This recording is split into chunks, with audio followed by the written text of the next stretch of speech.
Deals have quietly become one of the most profitable growth levers on Amazon. The accounts that are using them are exploding right now. But here's the thing, the strategy around deals is about to shift big time. Starting in June, deal fees change massively. So in this video, we're gonna break down how to use deals, which products they work for, how to calculate ROI, and when to not run them at all. So you can get ahead before the game changes and once it does. Before we get into the how, let me show you some proof. Here's a product that we started running deals on. We started running deals at the beginning of May last year.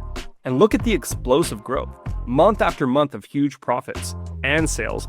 And the only reason that we kind of had to slow down is because of inventory challenges.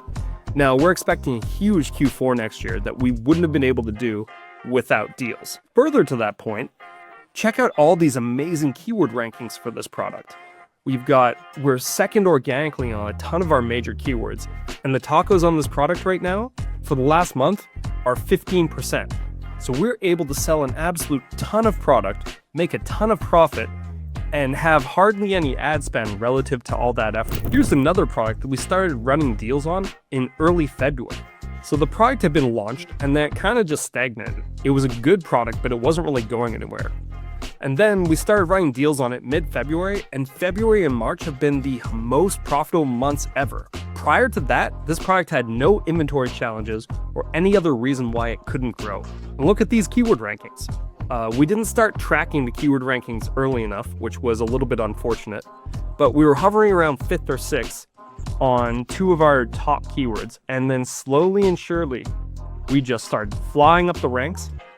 And since then, we've been able to hold our position by using deals and then really focusing on cutting down our tacos.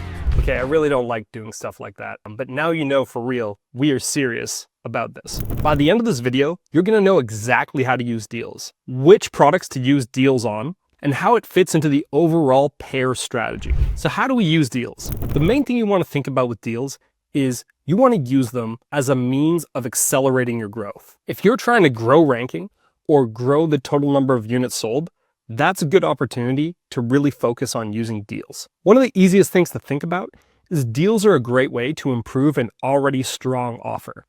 You can't really use deals to fix something that's not working. In the circumstances where we have used deals to fix a product, we've done so very unprofitably. So if you are going to try to use deals to fix a product that's not working, prepare for it to be an unprofitable venture. Traditionally, what we like to do when we run deals is we like to use the deal as part of our overall advertising strategy. So often what we'll do is we will let our campaigns purposely go out of budget so that we spend less money on PPC on these deals so that we can use the deal and the coupon as part of the advertising strategy. Think about when you look at the Amazon search results. You'll notice there are a whole bunch of products that all show up at once. But often, the one that gets the click in that search is the one that says limited time offer. That is a traditional deal. So using deals to improve ranking is a great way to go after a targeted keyword, because at least for a limited period of time, you're going to be able to shoot yourself up the ranks. So we've already alluded to this, but which products do we use deals on? We like to categorize products as either rankable products or incremental products. Rankable to us means that we think with a combination of PPC and deals, we can move ourselves up into the top 5 organic positions on major keywords for that product. Incremental products, on the other hand, don't traditionally have the ability to do that, and so we like to treat them with more of a slow and steady approach. We believe that you should primarily run deals on products that are rankable. There are some circumstances where you could run a deal or a discount on an incremental product, but traditionally you do that on products that have very high margins, still have good sales velocity, and you think that you can sell a lot more units by running a deal and ultimately make up more profit instead of spending additional money on ads. So how do you calculate ROI?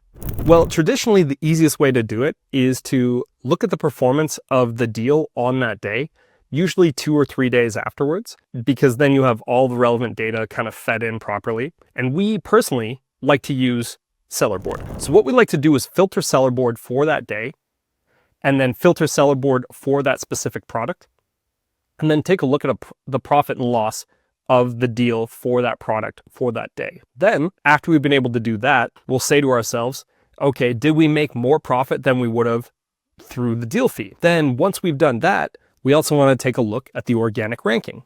Did it improve? And as you can see, you probably are thinking to yourself right now, well, it only makes sense to run deals on products where I do think that I could sustain my organic ranking if I improved it, which again is why we recommend running deals on rankable products. And then finally, we like to compare the prior 7 days, the day of the deal, and then the next 7 days to see if we saw a positive return on investment. So what's happening in June? Well, it would help if we started by talking about how deals are paid for currently. Right now, deals run at a fixed price. So for a lightning deal, which is a 1-day event, you would just pay $150.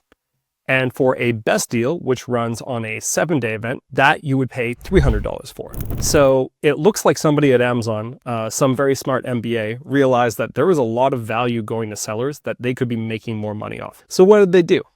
They restructured the deal fee. So the new lightning deal fee goes like this: a flat $70 upfront fee, and then a 1% of sales fee up to a maximum of $2,000. So if you have a really successful lightning deal, instead of paying $150, you'll now pay $2,070. What about a best deal? Well, a best deal used to run for only 7 days, and they would only happen from Monday through to Sunday. Now, the way that they've structured them is they can run for up to 14 days long, and it looks like you're going to be able to start them and finish them on whichever day works best for you. So for a theoretical 14-day deal, what you would do is you would be charged $70 per day. 70 times 14 is $980.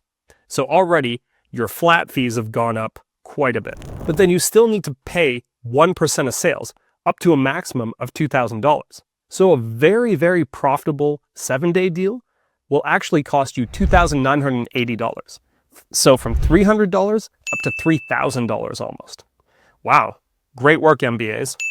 So this sounds like a horrible situation for everybody, but we actually think there are some major upsides. Major upside number one is that people are going to be a lot less likely to pay for these deals now because they are so much more expensive.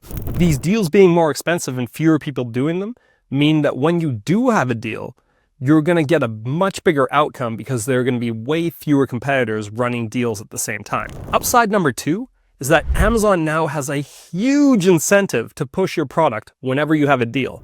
So instead of making them a measly $150, if you run a deal on Amazon and Amazon gives you a bunch of extra placement and promotion, you might make Amazon an extra $2,070, which is way more than that $150 they used to get. So now Amazon's incentivized to have a blowout deal for your business. The final upside is you can now run a 14-day deal. You used to be able to only run one best deal per month. Now you can effectively run 2 best deals per month every single month. So what do we do with all this information? Well, you definitely want to rethink which products you run deals on and which ones you don't.